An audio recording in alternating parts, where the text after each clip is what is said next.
Inay Miggy Vlog! Hello mga nakshis! Eto na naman ang Inay Miggy nyo.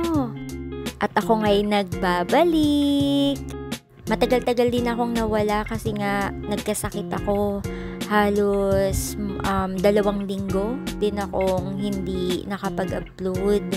Sumama kasi talaga yung pakiramdam ko. Inatake ako ng vertigo ko. At nabigyan ako ng rest for the first week.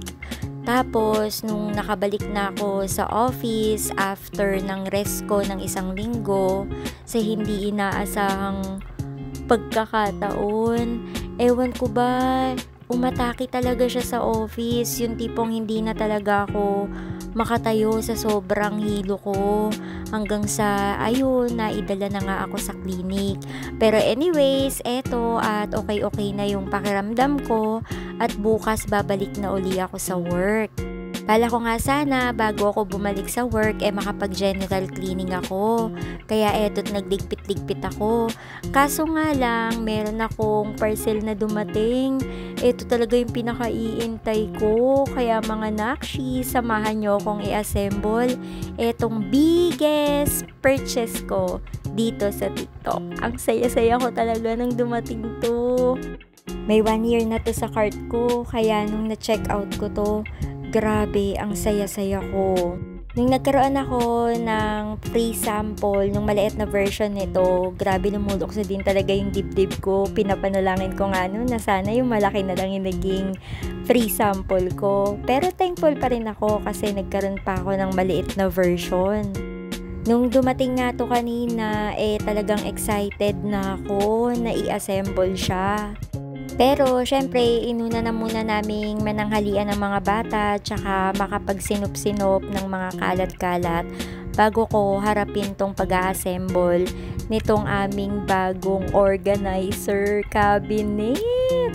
Nasa punto na talaga ako ng edad ko na yung mga gantong bagay talaga yung mga nakakapagpasaya sa akin. Kumbaga, sa edad natin or sa mga nanay na kagaya ko, eto na talaga yung nagpapakilig sa atin. Relate ba kayo dyan, mga mamshis? Grabe, challenge na challenge talaga ako kanina nung ina-assemble ko to kasi nga mabigat siya, hindi biro dahil nga bakal yung material nitong organizer cabinet na to. Kaya worth it talaga yung pag-purchase ko nito. Proud ako sa sarili ko dito at natapos ko siya, grabe. Tapos buong maghapon, nag-movie marathon lang kami ng mga bata kaya hindi na rin ako masyadong nakapaglinis dito sa bahay. Nanood kami ng mga bata nung Riverdale, pinanood namin uli. Ewan ko ba, yun yung napagtripan namin pero ang saya-saya rin naman. Inabot na nga kami ng pasado 12:00 ng panonood ng Riverdale. At bago kami matulog at umakyat, binuksan ko muna tong isa kong parcel kasi talagang inaantay ko rin tong parcel na to. Grabe, gustong-gusto ko talagang magkaroon din ng ganito. Kaya nung nakakuha ko uli ng free shipping dito sa TikTok, talagang chinek out ko na siya. Ayan na nga, at meron na akong silicone utensils. Grabe, very satisfying na talaga sa ating mga nanay yung makapag-ipon tayo ng gamit natin para dito sa bahay. Sobrang kilig na kilig talaga ako habang tinitignan ko tong mga to.